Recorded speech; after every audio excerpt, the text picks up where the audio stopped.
Alright, what's up guys? Sport number 7 Ram. Today we'll be going over painting your rifle, a little bit of rattle can, right? It's just your basic PSA, you can see up there. PSA upper, PSA lower,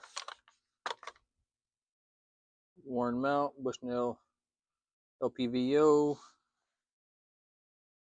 That's it. So we're going to be going over painting this thing today. It's cold outside, a little windy, so if you hear a little bit of wind noise, it's not bad. So when you're painting your rifle right here, first thing you're going to do, what I like to do at least, I like tape off my trigger guard. I'm going to remove my bad lever. I don't want to get paint on that. I'll remove my optic, remove my hand stop, and I usually remove the buttstock and I put a little tape over the buffer tube. When you get too much tape on this buffer tube right here, it likes to impede the movement of the buffer tube. Now I'll take out the bolt carrier group. I'll leave the charging handle in. Put a little tape behind your ejector port. Got an old spare mag in here that I don't use. I've used for other paint jobs. And then I'll get to painting. So I'm gonna cut it right here so you don't have to spend 10 minutes watching me take all this off and we get back at it. So got the buffer tube taped off. Taped off my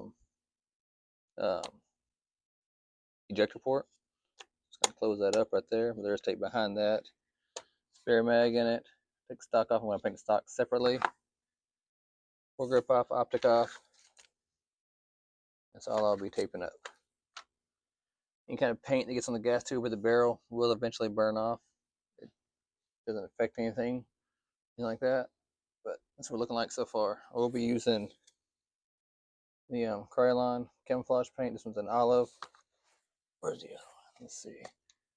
We got brown. Where'd tan go? And we got like khaki, which is a tan color. These are the 3 colors I'll be using. For the pattern, I'm using just a laundry bag I got from Walmart, like $4 from Walmart. So I get it all done, draped over the rifle. We're on the pattern. The pattern usually comes out pretty good. I got another one I did. I'll show you how it looks as well. That I use the same style bag on, same paint, same everything else. So check it out.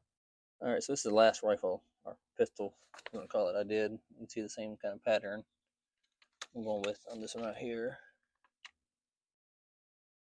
See, so in theory, this one right here should come out looking just like this one right here.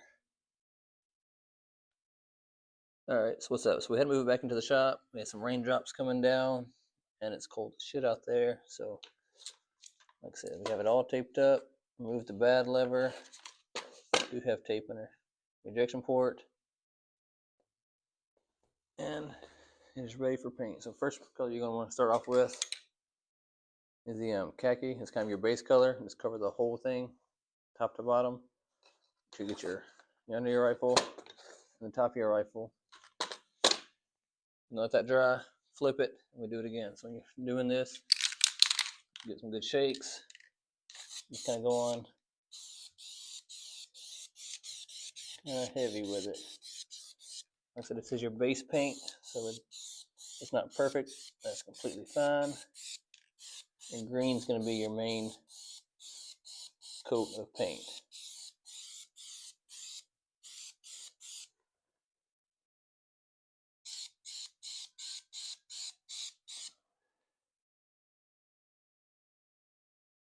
Alright, you can see so far it's looking pretty good.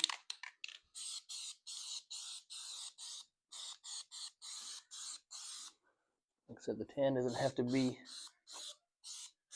the darkest just because it's just your base coat. Go around to the other side.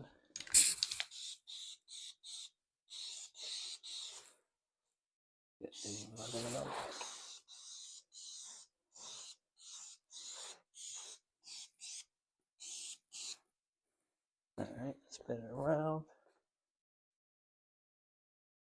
That's how it looks. Will dry shortly. This paint does dry pretty quick. With it being the Krylon paint and khaki, it goes on very, very smooth. As you can see, Don't really have any runs, anything like that. Alright, let it dry, flip it over to the other side. Alright, what's up guys? So this side of the gun is dried, as you can see. Came out very smooth. I think I forgot to mention earlier, I will say, before you lay your first layer of paint down, you do want to take a rag and wipe off any kind of oils or anything like that. If not, it will leave runs in your paint. As you can see, this paint right here goes on about as good as Cerakote, to be honest. So that is the Krylon camouflage. This is the khaki color, fast drying. It does dry very fast. So it's cold outside. It's about 5 degrees outside, so it's a little cold in the shop right here. But still dried really good, very smooth. Can get up close and see. So what we're gonna do now is we're going to flip it over and do the other side. All right, so the same thing on this side.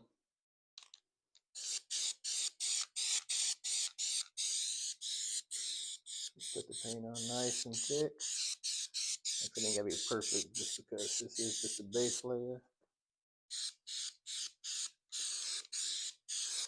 Even though with just the tan, it does look really good.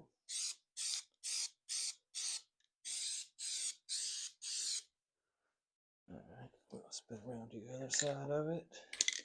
Make sure you get your top rail right here.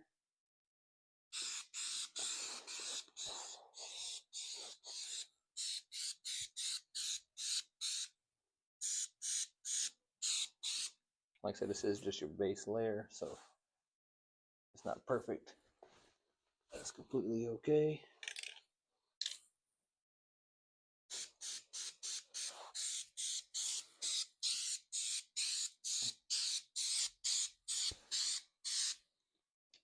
There we go. Maybe we have about an hour for this to dry.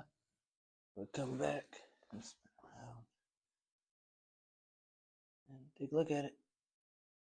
That's how it's looking so far. Get a good close-up look of it. Alright, we'll wait. We're back. The other side of the rifle has fully dried. We'll say when you do this, you need to actuate your selector switch. So you can kind of make sure you get both sides. If not, you're going to have a nice black line right here. I've done that in the past. It's not the move. So you can see both sides of the rifle getting painted all the way across top. Like I said, this is just a base coat, so it doesn't really matter how thick it's on there. Just kind of that first layer. All right, so now move on to the olive green. Same paint, Krylon camouflage. This is when you want to do your more thicker layer on, get your most coverage. So just kind of start same thing.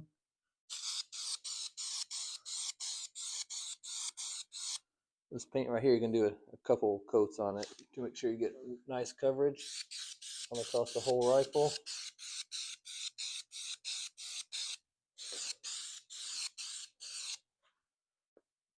I will say this is a really good looking olive color. It may not show up on camera as nicely, but we get it out later in the sunlight once the sun comes back up, and kind of show off the nice pretty color it actually is.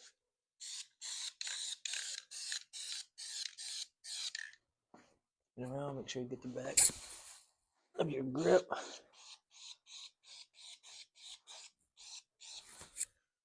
Spin around to the top rail.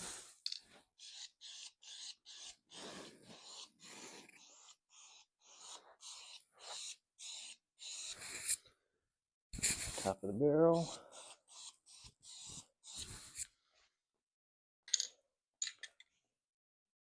And let it dry. Alright, we'll let this dry and we'll come back, flip it over to the other side.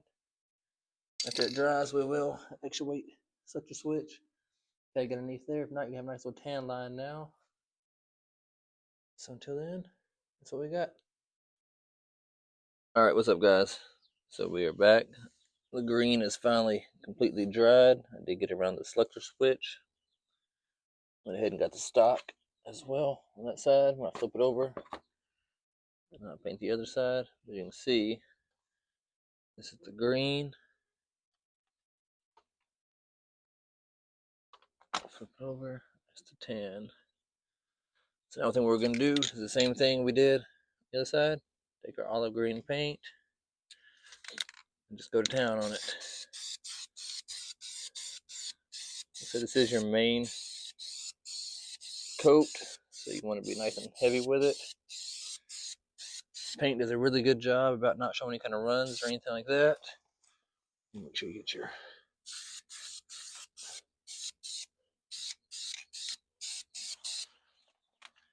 under your rail. Spin around.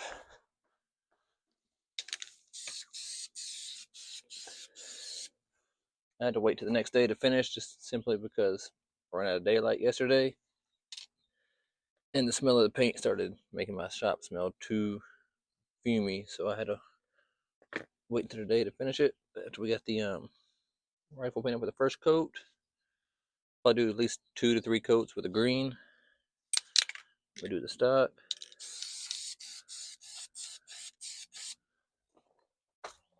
Spin around.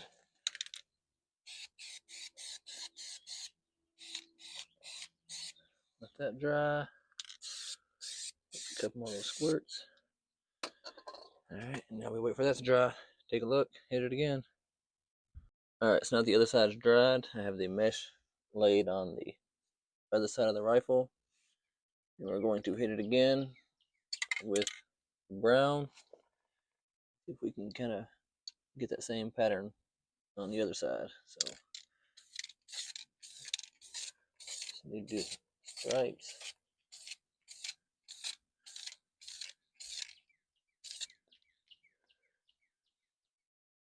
Gotta make sure we get the top.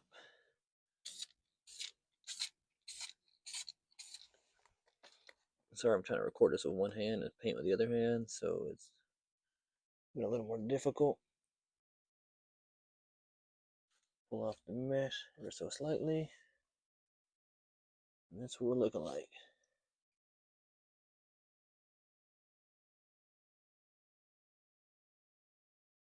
This side turned out pretty good. We'll let it dry, put it back together, and see what we're looking like. Alright, so we're done with the paint and got it back together. You can see this how it turned out. We have a slight pattern on it. Nothing too crazy. I don't want it too pronounced of a pattern, but overall came out pretty good. As you can see in the dust cover, you got no paint inside there, no real paint inside there.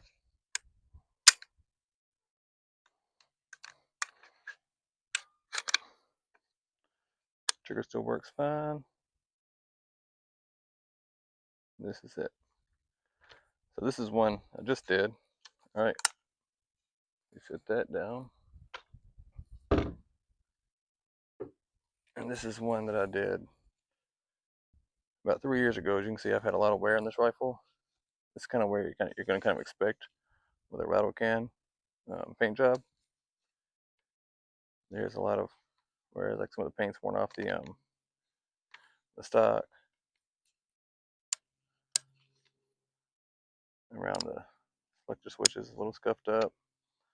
But mainly where I hold it at, when I'm walking and stuff, right here, it's got a lot of wear. There's also a lot of wear in the foregrip just from putting on stops and things like that. This is about a 3-year paint job and it still looks pretty good. The good thing is if it does start scuffing to the point where you don't like it, you can always just repaint over it and it will look like brand new again. So like I said, that's about 3 years old. The other one's just fresh. This one has about 1,000 rounds to it since the paint job, and it's still holding up fine. As you can see.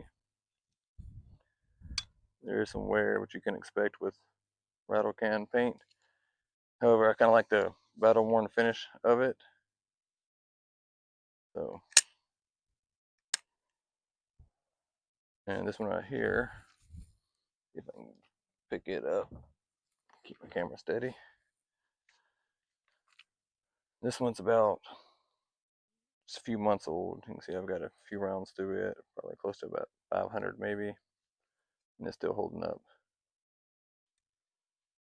just fine. Spin it around. You can see what I was talking about earlier, how if you gotta move your selector switch, if not, you're gonna get a kind of a weird color. I did move my selector switch on this one, so now I got that nice green line on there. Don't really care for it, but it doesn't affect anything, so it's just my Troy Industries 10.5 inch. I do have a video over this rifle or pistol. So, all right. Let me know what you think down in the comments. Remember to like, subscribe, share this. Get it out there. I'm going to start writing them out.